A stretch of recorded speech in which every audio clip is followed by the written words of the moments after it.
Hello student. पिछले video में हमने प्रायद्वीपीय पठार की चर्चा की थी। इसी को आगे बढ़ाते हुए अब इसके प्रमुख उपविभागों की चर्चा करेंगे। तो प्रायद्वीपीय पठार के अंतर्गत ये प्रमुख उपविभाग शामिल होते हैं, जिसमें अरावली पर्वतमाला, मालवा का पठार, विंध्यन पर्वत श्रेणी, सतपुड़ा पर्वत श्रेणी, छोटा नागपुर का पठार, पश्चिमी घाट पर्वत, पूर्वी घाट पर्वत, नीलगिरी की पहाड़ियाँ, दक्कन का पठार, अन्नामलई की पहाड़ी, कार्डामम की पहाड़ी। चूंकि क्षेत्रफल अधिक होने के कारण और अति प्राचीन संरचना होने के कारण प्रायद्वीपीय पठार में विविध प्रकार की भौतिक विशेषताएं और इसकी संरचनाएं मिलेगी। अब उनका हम एक एक करके अध्ययन करेंगे। देखिए, अरावली पर्वतमाला। हमें पता है कि अरावली पर्वतमाला का विस्तार मुख्य रूप से राजस्थान में पाया जाता है और राजस्थान में इसकी अवस्थिति उत्तर पूर्व से दक्षिण पश्चिम की ओर अवस्थित है। तो देखिए, अरावली पर्वतमाला प्रायद्वीपीय भारत का जो पठार है उसके उत्तरी पश्चिमी सिरे पर अरावली पर्वत का विस्तार है और मुख्य रूप से ये राजस्थान का हिस्सा है। अरावली पर्वत गुजरात के पालनपुर से लेकर उत्तर पूर्व की तरफ दिल्ली के मजनू टीला के पास तक विस्तृत है और दिल्ली में इस अरावली पर्वतमाला का स्थानीय नाम रायसीना हिल्स भी है और वहाँ उसी रायसीना हिल्स पर वर्तमान में हमारा राष्ट्रपति भवन जो है वो बना हुआ है रायसीना हिल्स पे। और इसकी लंबाई, कुल लंबाई लगभग 800 किलोमीटर के आसपास है। अरावली पर्वत का अधिकतम इसकी लंबाई राजस्थान में है 550 किलोमीटर पड़ती है राजस्थान में कुल लंबाई इसकी। तो अधिकतम लंबाई या अधिकतम अरावली का विस्तार राजस्थान राज्य में है। अरावली पर्वतमाला का जो दक्षिणी भाग है, जिसको जो उदयपुर के आसपास का भाग है, उसको जरगा पहाड़ियों के नाम से भी जाना जाता है। और दिल्ली के पास अरावली पर्वत को दिल्ली रेंज भी कहते हैं, दिल्ली रिज भी कहते हैं या दिल्ली कटक, और उसी में एक प्रमुख क्षेत्र है रायसीना हिल्स। अरावली पर्वतमाला का सर्वोच्च पर्वत शिखर गुरु शिखर है, जो राजस्थान के माउंट आबू के समीप है। और इस गुरु शिखर की जो ऊंचाई है वो है 1722 मीटर। और ये 1722 मीटर की ऊंचाई उत्तर में हिमालय पर्वतीय क्षेत्र की चोटी और दक्षिण में जो अन्नामुडी नामक चोटी है। तो उत्तर और दक्षिण भारत के मध्य का जितना भी भूभाग है उसकी सबसे ये ऊंची चोटी है गुरु शिखर पर्वत श्रेणी, जिसको संतों का शिखर भी कहते हैं। जैन धर्म का प्रसिद्ध जैन स्थल दिलवाड़ा माउंट आबू में स्थित है। अरावली पर्वत विश्व का सबसे प्राचीन वलित या मोड़दार पर्वत माना जाता है। वलित या मोड़दार पर्वतमाला का निर्माण या उत्पत्ति दो विभिन्न भूभागों के आपसी अभिसारी संचलन के फलस्वरूप बीच वाले मलबे में दबाव पड़ने के फलस्वरूप, संपीड़न पड़ने के फलस्वरूप बीच वाला जो भाग है वो मुड़ कर या एकदम उसमें संरचनात्मक मोड़ बन जाते हैं, वलन बन जाते हैं। इसलिए ऐसी पर्वतमाला को हम वलित पर्वतमाला कहते हैं और ये विश्व की सबसे प्राचीन पर्वतमाला मानी जाती है।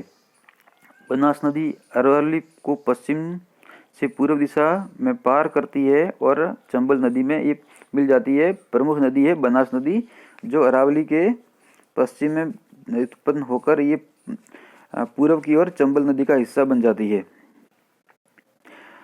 अगला है मालवा का पठार। मालवा का पठार अरावली पर्वत के दक्षिण में तथा विंध्यन पर्वत के उत्तर में स्थित है और इसका मुख्य भूभाग मध्य प्रदेश में मिलेगा। अर्थात मालवा का पठार का विस्तार अरावली पर्वत एवं विंध्यन पर्वत श्रेणी के बीच में है, जो हमारे हाड़ौती का क्षेत्र है राजस्थान में, दक्षिण पूर्वी राजस्थान और जो मध्य प्रदेश का उत्तरी भाग है, यानी कि अरावली पर्वतमाला और विंध्यन पर्वतमाला के बीच में मालवा का पठार पड़ता है। मालवा पठार का ढाल उत्तर की तरफ है। यही कारण है कि इस पठार पर बहने वाली प्रमुख नदी चंबल, बेतवा, काली एवं सिंध नदियां उत्तर की दिशा में प्रवाहित होकर गंगा नदी का हिस्सा बनती है। मालवा पठार का निर्माण ज्वालामुखी से निकले लावा से हुआ है।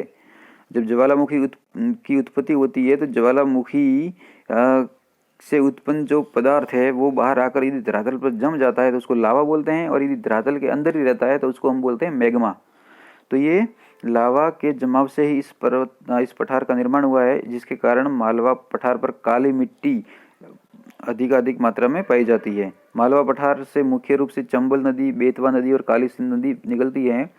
चंबल तथा उसकी सहायक नदियों ने मालवा पठार को अपरदित कर दिया है, जिसके कारण यहाँ घाटीनुमा आकृति पाई जाती है। चंबल तथा उसकी सहायक नदियों ने मालवा पठार को अपरदित करके बीहड़ खड्ड में परिवर्तित कर दिया है। ऐसे अपरदन को अवनालिका अपरदन या खड्ड अपरदन या नाली अपरदन कहते हैं। अब दक्षिणी पूर्वी राजस्थान में खास करके धौलपुर और सवाई माधोपुर करौली में ऐसे बीहड़ देख सकते हैं। पूरा का पूरा चंबल अथवा वैसिन में ये एरिया पड़ता है और यहाँ पर बीहड़ या डांग क्षेत्र भी इसको कहते हैं राजस्थान में, जहाँ पर काफ़ी मात्रा में दस्यु लुटेरे रहते हैं और यहाँ पर पुलिस की कार्रवाई और घटनाएं अमूमन अपन को देखने को मिलेगी। अब छोटा नागपुर का पठार, ये छोटा नागपुर का पठार आप देखेंगे जो झारखंड है उस झारखंड राज्य का हिस्सा है। छोटा नागपुर का पठार झारखंड एवं पश्चिम बंगाल राज्य में विस्तृत है। छोटा नागपुर पठार में दो प्रमुख नदियां बहती है, एक तो दामोदर नदी और एक स्वर्ण रेखा नदी। दामोदर नदी छोटा नागपुर पठार के बीचों बीच अपने भ्रंश घाटी में पूर्व की ओर प्रवाहित होते हुए पश्चिमी बंगाल राज्य में हुगली नदी में मिल जाती है। दामोदर नदी छोटा नागपुर पठार को दो भागों में विभाजित करती है, एक तो हजारीबाग का पठार और एक रांची का पठार। यानी हजारीबाग का पठार और रांची का पठार छोटा नागपुर पठार के ही उपविभाग है। दामोदर नदी के उत्तर में हजारीबाग का पठार स्थित है तथा दामोदर नदी के दक्षिण में रांची का पठार स्थित है। रांची का पठार भारत में संप्राय यानी पेनीप्लेन मैदान का उदाहरण है। आपने फिजिकल ज्योग्राफी में देखा होगा कि संप्राय मैदान क्या होते हैं। पठार का ऐसा मैदान जहाँ चट्टानी टीले अथवा शिखर नहीं पाए जाते समप्राय मैदान कहलाते हैं। अपरदन की जो जीर्णावस्था होती है उसमें इस मैदान की उत्पत्ति होगी। भारत में तीन नदियां अपने भ्रंश घाटी में प्रवाहित होती है, एक तो नर्मदा नदी, तापी नदी और दामोदर नदी। स्वर्ण रेखा नदी के तट पर झारखंड राज्य की राजधानी रांची स्थित है। स्वर्ण रेखा नदी पूर्व की ओर प्रवाहित होते हुए बंगाल की खाड़ी में अपना जल गिराती है। छोटा नागपुर का पठार भारत में खनिज संपदा की दृष्टि से अत्यंत समृद्ध पठार है। यहाँ से लोहा, कोयला, यूरेनियम जैसे महत्वपूर्ण खनिज प्राप्त होते हैं। भारत में यूरेनियम छोटा नागपुर पठार के अंतर्गत एक क्षेत्र है जादूगोड़ा। इस जादूगोड़ा में प्राप्त होता है। वर्तमान में एकमात्र ऐसा स्थान जहाँ पर भारत में यूरेनियम के भंडार पाए जाते हैं, जादूगोड़ा, याद रखना इसको। खनिज संपदा की दृष्टि से समृद्ध होने के कारण छोटा नागपुर पठार को भारत का रूर प्रदेश भी कहते हैं। रूर चूंकि इस प्रदेश का नामकरण आपने देखा होगा, जर्मनी में रूर एक क्षेत्र है जहाँ पर रूर एक ऐसा क्षेत्र है जर्मनी में जहाँ पर अत्यंत मात्रा में अच्छी किस्म का कोयला पाया जाता है। और चूंकि झारखंड के छोटा नागपुर पठार में भी कोयले के भंडार है, इसलिए छोटा नागपुर पठार को हम भारत का रूर प्रदेश भी कहते हैं। देखो लिखा भी है, रूर प्रदेश जर्मनी में है। जर्मनी में दो नदियां रूर और राइन प्रवाहित होती है। इन नदियों के बीच के क्षेत्र को रूर प्रदेश कहते हैं और यहाँ पर खनिज संसाधनों का प्रचुर भंडार है, खास करके कोयले के भंडार। छोटा नागपुर पठार के उत्तर पूर्व में राजमहल की पहाड़ियाँ हैं। राजमहल पहाड़ी की अवस्थिति मुख्य रूप से झारखंड राज्य में है। अगला मेघालय या शिलोंग का पठार, ये पूर्वोत्तर भारत का हिस्सा है। शिलोंग पठार एक स्वतंत्र पठार न होकर यह प्रायद्वीपीय भारत के पठार का ही हिस्सा है। यद्यपि शिलोंग पठार की अवस्थिति हिमालय के समीप है, लेकिन वास्तव में यह राजमहल पहाड़ी का ही पूर्व विस्तार है। जलोढ़ निक्षेप क्या होते हैं? जब नदियां पहाड़ी क्षेत्र को काट कर मैदानी क्षेत्र में अवसादों को पाट देती है, उसे जलोढ़ निक्षेप कहते हैं। मैंने पिछले वीडियो में बताया था कि जो भारत का उत्तर का महान मैदान है उसका निर्माण ही नदियों के द्वारा अपवाहित जलोढ़ों के निक्षेप से हुआ है। शिलोंग पठार के अंतर्गत 5 पहाड़ियाँ शामिल है, जिसमें गारो, खासी, जैंतिया, मिकिर और रेंगमा। जिसमें गारो, खासी, जैंतिया तीनों पहाड़ी मेघालय राज्य में स्थित है। और उसमें भी देखिए, अब गारो, खासी, जैंतिया मेघालय राज्य में स्थित 3 पहाड़ियाँ भी हैं, मेघालय के 3 प्रमुख जिले भी हैं और मेघालय राज्य की 3 प्रमुख स्थानीय जनजातियाँ भी हैं। तो ये एक संयोग ही कह सकते हैं कि 3 पहाड़ियाँ, 3 जनजातियाँ और 3 जिले एक ही नाम से है। और जो इसमें खासी पहाड़ी है, ये वाली खासी पहाड़ी, इस खासी पहाड़ी में ही विश्व का सबसे अधिक आर्द्रता वाला या सर्वाधिक बरसात वाला क्षेत्र मौसिम राम स्थित है, जिसका पूर्व का नाम चेरापूंजी था। शिलोंग पठार के अंतर्गत गारो, खासी और जैंतिया पहाड़ी मेघालय राज्य में स्थित है। मिकिर और रेंगमा पहाड़ी शिलोंग पठार के अंतर्गत ही असम राज्य में स्थित है। शिलोंग पठार की सबसे ऊंची चोटी नोकरेक गारो पहाड़ी के अंतर्गत स्थित है। विंध्यन पर्वत श्रेणी मालवा पठार के दक्षिण में स्थित है। अब ये विंध्यन पर्वत श्रेणी के बारे में ये अलग हो जाएगा आपका कि विंध्यन पर्वत श्रेणी की स्थिति मेघालय पठार के बाद अगला कौन सा है, विंध्यन पर्वत श्रेणी। तो इसके बारे में हमने चर्चा की थी कि विंध्यन पर्वत श्रेणी, विंध्यन है, सतपुड़ा है और अजंता, ये मध्य भारत की 3 ऐसी पर्वत श्रेणियां हैं जो पूर्व से पश्चिम की ओर समानांतर रूप से फैली हुई है। और विंध्यन पर्वत श्रेणी मालवा पठार के दक्षिण में स्थित है और इसका विस्तार मध्य प्रदेश राज्य में है। और विंध्यन पर्वत को पूर्व में भांडेर पहाड़ी और कैमूर पहाड़ी के नाम से भी जाना जाता है। इस विंध्यन पर्वत श्रेणी का सबसे जो पूर्व वाला विस्तार है उसको भांडेर पहाड़ी और कैमूर पहाड़ी के नाम से जानते हैं। विंध्यन पर्वत के दक्षिण में नर्मदा भ्रंश घाटी स्थित है। नर्मदा भ्रंश घाटी के दक्षिण में सतपुड़ा पहाड़ी स्थित है और सतपुड़ा पहाड़ी के दक्षिण में तापी भ्रंश घाटी स्थित है। अब सतपुड़ा पर्वत देखेंगे तो सतपुड़ा पर्वत भारत में एकमात्र ब्लॉक पर्वत यानी भ्रंश पर्वत का उदाहरण है। सतपुड़ा पर्वत के उत्तर में नर्मदा भ्रंश घाटी और इसके दक्षिण में तापी भ्रंश घाटी स्थित है, जिसमें ये दोनों प्रमुख नदियां अपने ढाल के विपरीत दिशा में पूर्व से पश्चिम की ओर बहकर अरब सागर में अपना जल गिराती है। 2 भ्रंश घाटियों के मध्य स्थित पर्वत को हम ब्लॉक पर्वत या भ्रंशोत्स पर्वत कहते हैं।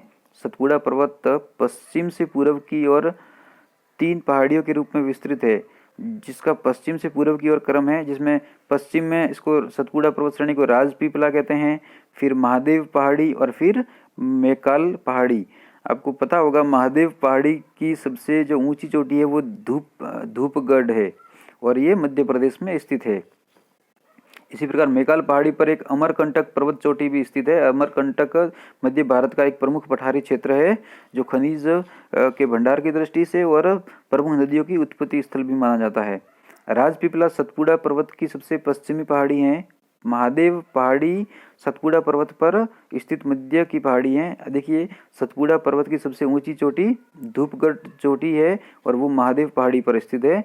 मैकाल पहाड़ी की सबसे ऊंची चोटी कौन सी है, अमरकंटक। अमरकंटक चोटी भी है और पठार भी है।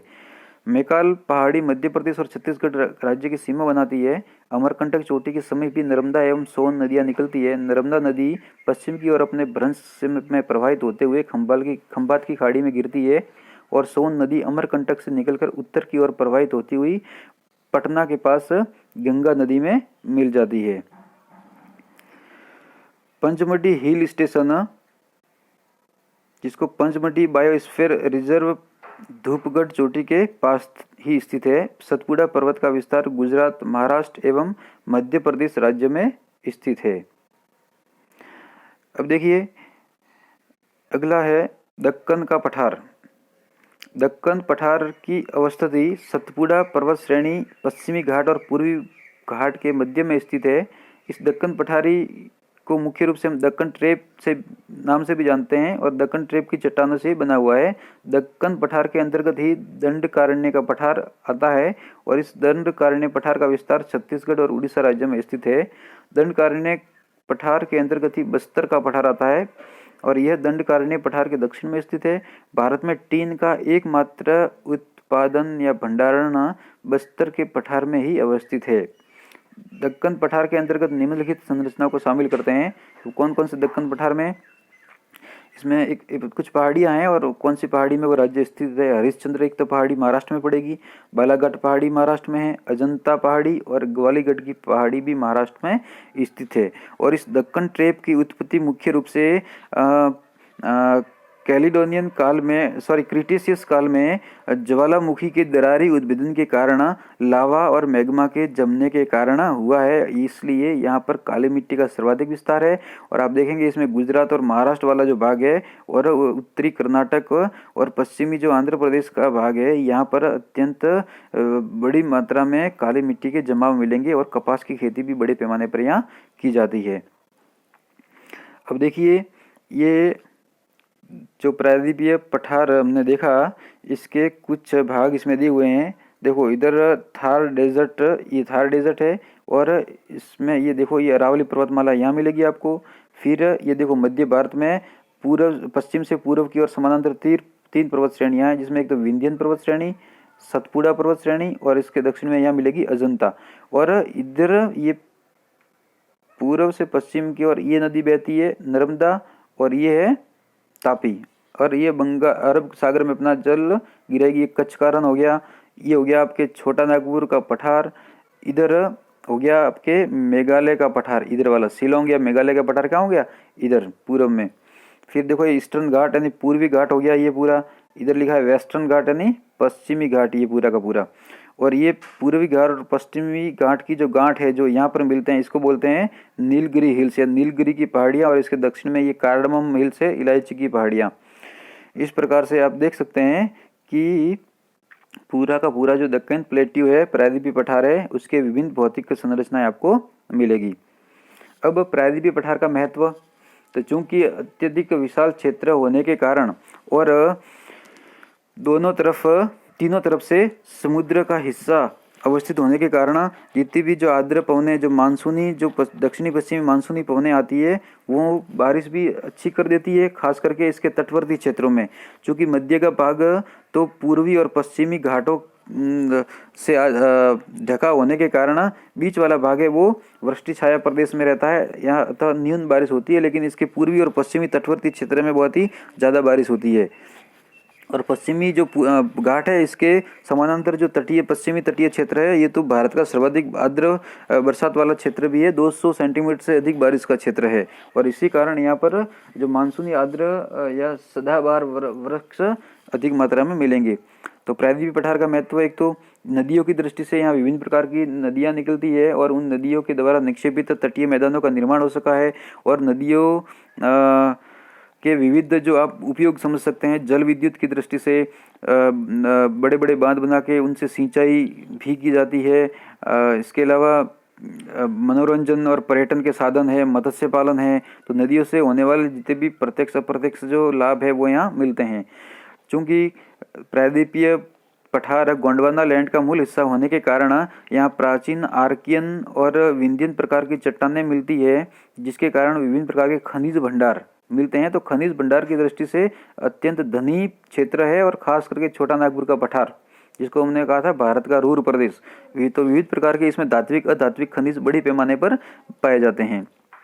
फिर चूंकि पठारी भाग प्राचीन कठोर चट्टानों से निर्मित होने के कारण तालाब के द्वारा सिंचाई से बहुत ही महत्वपूर्ण है। यहाँ पर पठारी कठोर चट्टान होने के कारण जो प्राकृतिक तालाब बहुत बड़ी मात्रा में उपस्थित होते हैं, जिसके कारण सिंचाई की सुविधाएं मिल जाती है।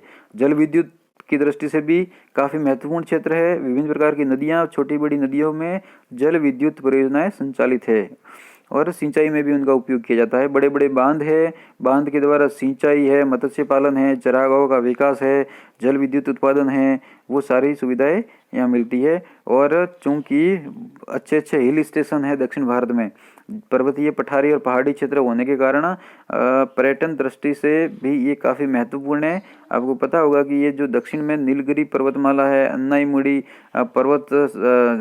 चोटी है।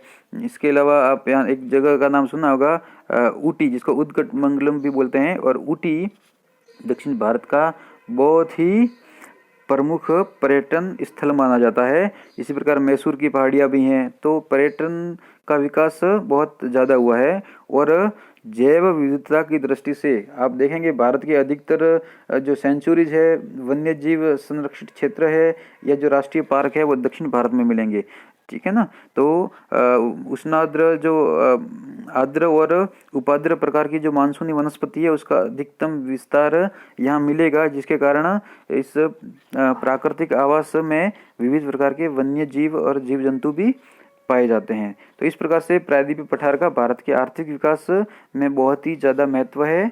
तो अब हमने इस वीडियो में प्रायद्वीपीय पठार का विस्तृत अध्ययन किया। अगले वीडियो में हमारा जो अंतिम भौतिक प्रदेश है, जिसमें तटीय प्रदेश और भारत का द्वीपीय प्रदेश यानी प्रमुख द्वीप समूह, उनके बारे में हम चर्चा करेंगे। धन्यवाद।